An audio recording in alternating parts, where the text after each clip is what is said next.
अस्सलाम वालेकुम। आज के इस वीडियो में हम दिलो निगाह मुसलमान नहीं तो कुछ भी नहीं इसके ताल्लुक़ से मालूमात हासिल करेंगे, लेकिन उससे पहले हमारे चैनल को सब्सक्राइब करें, लाइक करें और शेयर करें। हज़रत मालिक बिन दीनार से ये हिकायत बयान की जाती है कि आपने फरमाया कि एक मरतबा मैंने बसरा के कुछ लोगों को एक जनाजा ले जाते हुए देखा और मुझे बड़ी हैरत हुई कि उस जनाजे के साथ चलने वाले कोई लोग मौजूद नहीं हैं। तो मैंने हैरत से पूछा तो मुझे दरियाफ्त करने पर मालूम हुआ कि ये मरने वाला शख्स बड़ा पापी था और बहुत बड़ा गुनाहगार था, इस वजह से इस जनाजे के अंदर कोई शामिल नहीं है। तो हज़रत मालिक बिन दीनार रहमतुल्लाहि ताला अलैह फरमाते हैं कि मैंने उस शख्स की नमाज जनाजा पढ़ी और उसे कब्र के अंदर उतारा और वहीं पर एक साई की आड़ में मैं सो गया। मालिक बिन दीनार कहते हैं कि मैंने देखा कि दो फरिश्ते आसमान से नाजिल हुए और उस मरने वाले शख्स की कब्रों को चीरा फाड़ा, यानी शक किया, और उसमें का एक फरिश्ता कब्र के अंदर उतरा। उतरने के थोड़ी देर के बाद वो बाहर आया और फरिश्ते से कहता है, जो फरिश्ता ऊपर खड़ा था, कि इसका नाम जहन्नमियों की लिस्ट के अंदर दाखिल कर लो क्योंकि इसका अंग अंग गुनाहों से आलूद है। तो दूसरे फरिश्ते ने कहा कि जल्दबाजी ना करो, आखिर उसकी आंखों को देख लो। तो वो कहता है कि मैंने उसकी आंखों को देखा है, इन आंखों ने जिंदगी भर अल्लाह तबारक व ताला की हराम करदा चीज़ों को देखने के अलावा कुछ नहीं किया है। फिर वो फरिश्ता कहता है कम से कम इसके कानों का जायज़ा लो। तो फरिश्ता कहता है कि इन कानों ने ताहयात बेहयाइयों और बुराइयों के अलावा कुछ सुना ही नहीं है। फिर वो फरिश्ता कहता है इसकी ज़ुबान का इम्तिहान ले लो। तो वो फरिश्ता कहता है कि इसकी ज़ुबान की भी मैंने जाँच कर ली है, ये ज़ुबान हमेशा बेइर्तिकाबी व मासी और गलत बयानी के अलावा कुछ करती ही नहीं थी, लिहाजा इसका नाम जहन्नमियों की लिस्ट में लिख लिया जाए। फिर वो फरिश्ता कहता है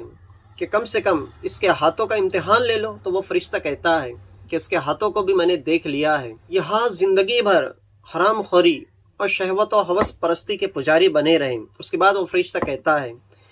कि ज़रा इसके पाँव की खबर ले लो। तो वो फरिश्ता कहता है कि उसके पाँव की भी मैंने खबर ले ली है। इन पाँव का ये आलम था कि ज़िंदगी भर नापाकियों और गलाजतों के अंदर दनादन घूमते फिरते रहे, इसके अलावा इन पाँव ने कुछ नहीं किया है, लिहाजा भी इसे जहन्नमियों के अंदर शुमार कर लिया जाए। तो दूसरे फरिश्ते ने जब ये गुफ्तगू सुनी तो उसने कहा कि ज़रा ठहरो, और उसके बाद वो दूसरा फरिश्ता कब्र के अंदर उतरा। उतरने के बाद वो मुर्दा शख्स के पास थोड़ी देर खड़ा रहा और उसके बाद अपने दोस्त फरिश्ते से कहता है कि मेरे दोस्त, इसका अंग अंग गुनाहों से आलूद है, लेकिन मैंने इसके दिल का जायज़ा लिया है, इसका दिल ईमान से भरपूर है। अल्लाह तबारक व ताला की वहदानियत और रसूल आज़म सल्लल्लाहु अलैहि वसल्लम की मोहब्बत का चिराग उसके दिल के अंदर रोशन है, इसी वजह से इसका नाम नेकोकारों की लिस्ट में लिख लिया जाए। चुनांचे ईमान की उस हलावत की बुनियाद पर अल्लाह तबारक व ताला ने उस शख्स पर कितना बड़ा फजल फरमाया कि उसके ज़िंदगी भर के जुर्म ख़ता को मुआफ़ फरमा दिए हैं। इस वाक़े से हमें ये चीज़ सीखने को मिलती है कि ईमान किस कदर बड़ी दौलत है, ईमान किस कदर बड़ा ख़जाना है। आप जानते हैं कि दुनिया के अंदर हम जो भी काम करते हैं, कि अगर हम नमाज़ पढ़ते हैं तो नमाज़ पढ़ने के लिए भी ईमान शर्त है, अगर हम ज़कात देते हैं तो ज़कात देने के लिए भी ईमान शर्त है, अगर हम हज करते हैं, उम्रा करते हैं तो उसके लिए भी ईमान शर्त है, अगर हम किसी की मदद करते हैं, यहाँ तक कि अगर हम किसी को पानी पिलाते हैं तो उसके लिए भी हमारा ईमान वाला होना शर्त है, अगर हम किसी को खाना खिलाते हैं तो उसके लिए भी ईमान ज़रूरी है, अगर हम किसी बीमार की अयादत के लिए जाते हैं तो उसके लिए भी हमारे पास ईमान होना शर्त है, अगर हम कॉलेज, यूनिवर्सिटी या स्कूल्स के अंदर तालीम हासिल करते हैं और ये सोचते हैं कि दुनियावी तालीम का भी हमें कोई ना कोई फ़ायदा हासिल होना चाहिए तो उसके लिए भी ईमान शर्त है, अगर ईमान की सलामती के साथ कॉलेज, यूनिवर्सिटी की तालीम अगर हम हासिल करते हैं तो वो तालीम हासिल करना और उस तालीम के ज़रिए से दूसरों को फ़ायदा पहुँचाना, अगर ये ईमान की सलामती के साथ है तो ऐसी तालीम हासिल करना और दूसरों का फ़ायदा पहुँचाना ये भी हमारे लिए बाइस बाबरकत है। तो हमारी ये तमाम आमाल सालिहा सिर्फ़ और सिर्फ ईमान की बुनियाद पर है, यानी ये तमाम चीज़ों का दारो मदार ईमान के ऊपर है। अगर कोई बदबख्त कितनी अच्छे काम कर ले, कितने ही नेक काम कर ले, लेकिन अगर वो अल्लाह तबारक व ताला पे ईमान नहीं रखता है और रसूल आज़म सल्लल्लाहु अलैहि वसल्लम की रिसालत की गवाही नहीं देता है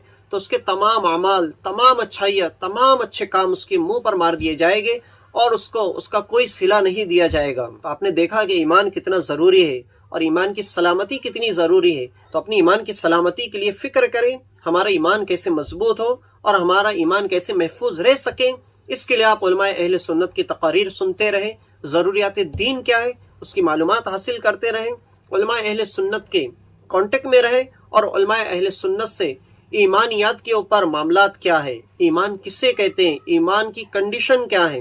ایمان کا معنی کیا ہے، اور مسلمان ہونے کا کیا مطلب ہے، جب آپ علماء اہل سنت سے قریب رہیں گے تو ایمان کیا ہوتا ہے یہ بھی بات آپ کی سمجھ میں آئے گی، اور آپ خود اپنے ایمان کی حفاظت کرنا سیکھ جائے گی۔ تو ہم اللہ سے دعا کرتے کہ مالک و مولا ہمیں ہمارے ایمان کی سلامتی کے ساتھ زندگی عطا فرما، اور جب ہمارا اس دنیا سے خاتمہ ہو تو خاتمہ بالخیر عطا فرما۔ ہم امید کرتے ہیں کہ یہ معلوماتی ویڈیو آپ کو اچھا لگا ہوگا، تو ہمارے چینل کو سبسکرائب کریں، لائک کریں، اور ہمارے اس ویڈیو کو زیادہ سے زیادہ شیئر کریں۔ ملتے ہیں نیکسٹ ویڈیو کے اندر۔ السلام علیکم۔